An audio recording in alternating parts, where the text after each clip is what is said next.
Hey everybody, welcome back to another episode of Drug Talk. As always, I'm your host, Garrett Campbell. Today we're going to be discussing a medication known as Tiagabine. Its brand name is Gabitril.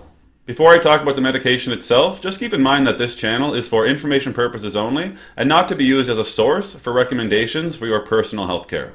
So Tiagabine is an anti-epileptic agent that is thought to inhibit the uptake of GABA in presynaptic neurons. This would allow for more GABA to be available for binding on postsynaptic cells. This would enhance the ability of GABA, which is the major inhibitory neurotransmitter in the central nervous system. In terms of indications for use, Tiagabine is indicated to be used in the treatment as an adjunct for partial seizures. Before somebody was to use Tiagabine, there is a contraindication, which would just be a hypersensitivity to Tiagabine or any other component of the product, as well as some precautions and warnings that they should be made aware of. Some serious and potentially fatal rashes have occurred with the use of this medication, including Stevens-Johnson syndrome. Clearance of the medication would be reduced in patients who have hepatic impairment, so in these patients, a dose adjustment may be required. Moderately severe, all the way up to incapacitating, generalized weakness has been reported with the use of this medication. In some situations, the dose may need to be reduced or the medication be stopped.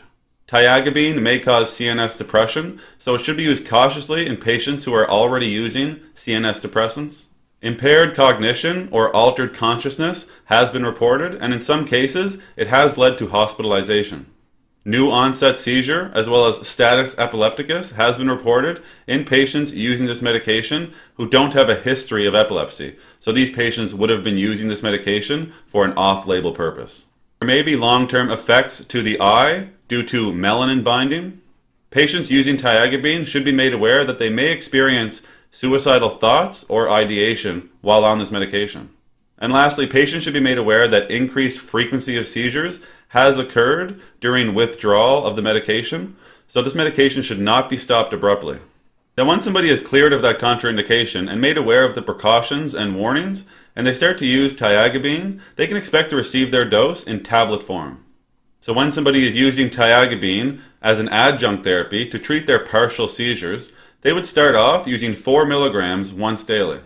The dose would then be increased by 4 or 8 milligrams weekly and given in divided doses of 2 or 4 doses daily.